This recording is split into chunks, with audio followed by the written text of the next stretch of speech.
ناظرین، حضرت عیسیٰ علیہ السلام کی والدہ ماجدہ حضرت مریم رضی اللہ تعالی عنہا کے والد کا نام عمران اور ماں کا نام حنہ تھا۔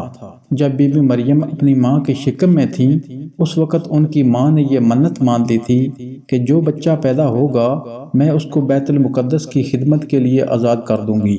چنانچہ حضرت حنہ رضی اللہ تعالی عنہا نے ولادت کے بعد حضرت مریم رضی اللہ عنہا کو ایک کپڑے میں لپیٹ کر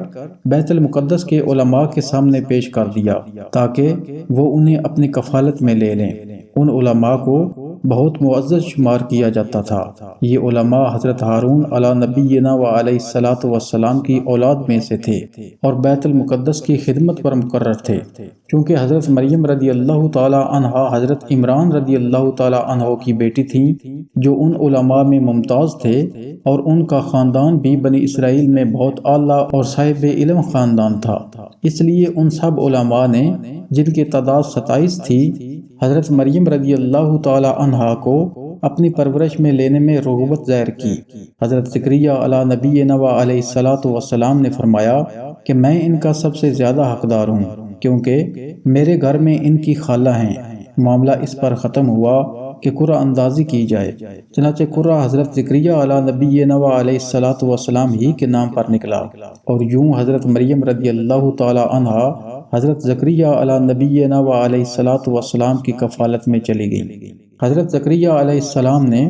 حضرت مریم رضی اللہ تعالی عنہا کو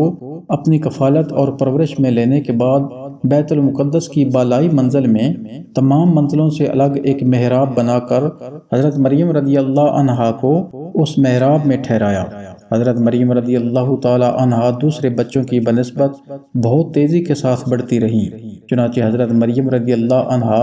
اس محراب میں اکیلی خدا کی عبادت میں مصروف رہنے لگی، اور حضرت زکریا علیہ السلام صبح و شام محراب میں ان کی خبر گیری اور خورد و نوش کا انتظام کرنے کے لیے آتے جاتے رہے۔ چند ہی دنوں میں حضرت مریم رضی اللہ عنہا کی محراب کے اندر یہ کرامت نمودار ہوئی کہ جب حضرت زکریا علیہ السلام محراب میں جاتے تو وہاں جاڑوں کے پھل گرمی میں اور گرمی کے پھل سردی کے موسم میں پاتے۔ حضرت زکریا علیہ السلام حیران ہو کر پوچھتے کہ اے مریم، یہ پھل کہاں سے تمہارے پاس آتے ہیں؟ تو حضرت مریم رضی اللہ عنہا یہ جواب دیتی کہ یہ پھل اللہ کی طرف سے آتے ہیں، اور اللہ جس کو چاہتا ہے بلا حساب روزی عطا فرماتا ہے۔ حضرت زکریا علیہ السلام کو خداوند قدوس نے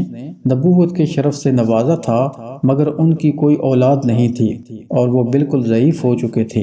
برسوں سے ان کے دل میں بیٹے کی تمنا موجزن تھی، اور بارہا انہوں نے گڑ گڑا کر خدا سے اولاد نرینہ کے لیے دعا بھی مانگی تھی، مگر خدا کی شان بے نیازی کے باوجود اب تک ان کو کوئی فرزند نہیں ملا۔ جب انہوں نے حضرت مریم رضی اللہ عنہا کی محراب میں یہ کرامت دیکھی کہ اس جگہ بے موسم کا پھل آتا ہے، تو اس وقت ان کے دل میں یہ خیال آیا کہ میری عمر اب اتنی ضعیفی کی ہو چکی ہے کہ اولاد کے پھل کا موسم ختم ہو چکا ہے، مگر وہ اللہ جو حضرت مریم کی محراب میں بے موسم کے پھل عطا فرماتا ہے، وہ قادر ہے کہ مجھے بھی بے موسم کی اولاد کا پھل عطا فرما دے۔ چنانچہ آپ نے محراب مریم میں دعا مانگی اور آپ کی دعا مقبول ہو گئی، اور اللہ تبارک و تعالی نے بڑھاپے میں آپ کو ایک فرزند عطا فرمایا جن کا نام خود خداوند عالم نے یحییٰ رکھا، اور اللہ رب العالمین نے ان کو نبوت کا شرف بھی عطا فرمایا۔ اس واقعے سے پتہ چلا کہ اللہ والے یا اللہ والیاں جس جگہ عبادت کریں وہ جگہ اس قدر مقدس ہو جاتی ہے کہ وہاں رحمت خداوندی کا نزول ہوتا ہے، اور وہاں پر دعائیں مقبول ہوا کرتی ہیں، جیسا کہ حضرت زکریا علیہ السلام کی دعا محراب مریم میں مقبول ہوئی۔ حالانکہ وہ اس سے پہلے بیت المقدس میں بار بار یہ دعا مانگ چکے تھے، مگر ان کی مراد پوری نہیں ہوئی تھی۔ قرآن مجید میں خداوند قدوس نے اس واقعہ کو سورہ آل عمران کی آیت 37 سے 39 میں اور مزید تفصیل کے ساتھ سورہ مریم کی آیت 2 تا 15 میں مذکور فرمایا ہے۔